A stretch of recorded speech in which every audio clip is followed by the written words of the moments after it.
ایک صحافی کا بڑا ٹائٹ مضمون آیا تھا, اس نے کہا تھا ہم جو ترقی نہیں کر رہے ہیں نا, اس کی ایک وجہ یہ بھی ہے کہ ہمیں ابھی تک یہی نہیں پتہ چل رہا کہ ہم نے ترقی اردو میں کرنی ہے یا انگلش میں کرنی ہے. ابھی تک 70 سال میں یہ طے نہیں ہوا. سمجھ رہے ہو؟ یہی نہیں پتہ چل رہا کہ آپ کی زبان اردو ہے یا انگلش. علماء نے مطالبہ کیا تھا کہ بھئی جیپنیز جب جاپانی زبان میں ترقی کر سکتا ہے, فرانسیسی انگلش سیکھے بغیر اپنی مادری زبان میں ترقی کر سکتے ہیں, اور اللہ بھلا کرے آپ کا چائنیز انگلش سیکھے بغیر ترقی کر سکتے ہیں. ترکی نے اتنی ترقی کی تئی اردوگان کو دس اور دیٹ کے علاوہ انگلش کا کوئی تیسرا لفظ نہیں آتا, تو ہم بھی اردو میں کیوں نہیں کر سکتے؟ اور ہماری اردو تو کا حجم تو بہت بڑا ہے, بہت بڑا ہے. ہندی بھی تو اردو ہی ہے نا, ہندی اردو ایک ہی چیز ہے. تو یا تو آپ سارا سلیبس کر دیتے کس میں؟ اردو میں. انگلش ایز اے لینگویج سکھائی جاتی. اور اگر یہ فلسفہ آپ کی سمجھ میں نہیں آ رہا تھا تو بھائی پھر پہلے دن سے ہی سب کچھ کیا ہونا چاہیے تھا؟ انگلش میں ہو جانا چاہیے تھا. اردو اسکول ہی ختم ہو جانے چاہیے تھے. ایک طرف تو آتے, اب تک تو سیکھ چکے ہوتے نا انگلش. 70 سال بعد جا کے تو اب تو انگلش سے لوگوں کو مناسبت ہو جاتی. نہ ادھر کے رہے نہ ادھر کے, اور مزید 100 سال اسی طرح چلتے رہیں گے, پتہ ہی نہیں چلے گا کہ کس زبان میں ہم نے پڑھنا ہے. وہ میں بار بار واقعہ بتاتا ہوں. ایک صاحب میرے ساتھ جہاز میں,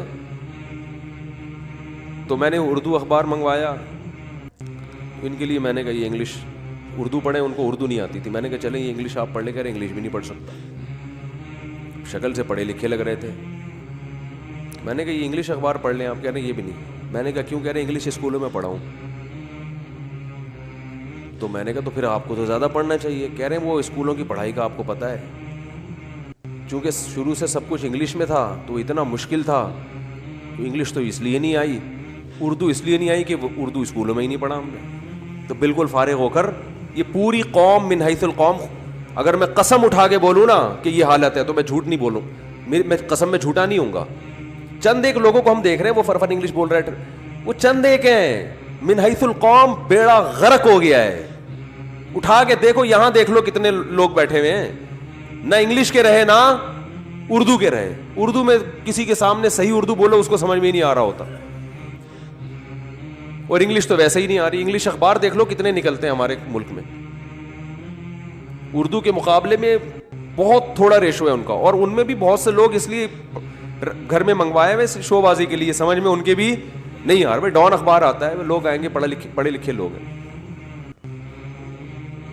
نظام تعلیم ہے یہ آپ کا, یہی فیصلہ نہیں ہو پا رہا کہ پڑھنا انگلش میں ہے یا اردو میں. تو اسی طرح میرے بھائی آج تک ہمارے حکمرانوں کو یہ سمجھ میں نہیں آ رہا کہ ہمارا آئین اسلام ہے یا غیر اسلام ہے. برٹش لا کو فالو کرنا ہے, امریکن لاز کو فالو کرنا ہے, یورپ کے قوانین کو فالو کرنا ہے, یا اسلام کو کرنا ہے. او بھائی ایک طرف ہو جاؤ. یہ نہیں ہوتا تو چلو پورے ادھر ہی چلے جاؤ اللہ کے بندو, ٹھیک ہے نا, پورے ادھر چلے جاؤ. کیونکہ درمیان میں کہیں بھی لٹک کے کچھ بھی نہیں ہو سکتا. درمیان میں لٹکے رہو گے کچھ بھی نہیں ہو سکتا. لٹکے ہوئے ہیں, دو تہذیبوں کا زبردست قسم کا ٹکراؤ ہو رہا ہے. ماں باپ پریشان ہوتے ہیں, بچے کو بنانا کیا تھا بن کیا رہا ہے بھائی, بنانا کیا تھا وہی ہے. میں کچھ بولتا ہوں بانسری سے نکلتا کچھ اور ہے. وہ بتاتا ہوں نا, ایک پاگل کے منہ میں بانسری آ گئی, وہ سمجھتا پائپ ہے. اس نے پائپ میں آواز ماری تو بولتا کچھ ہے, ادھر سے نکلتی ہے سر ہے. تو کہہ رہا ہے یار عجیب بات ہے, میں کچھ اور بول رہا ہوں, یہ پائپ کچھ اور بول رہا ہے.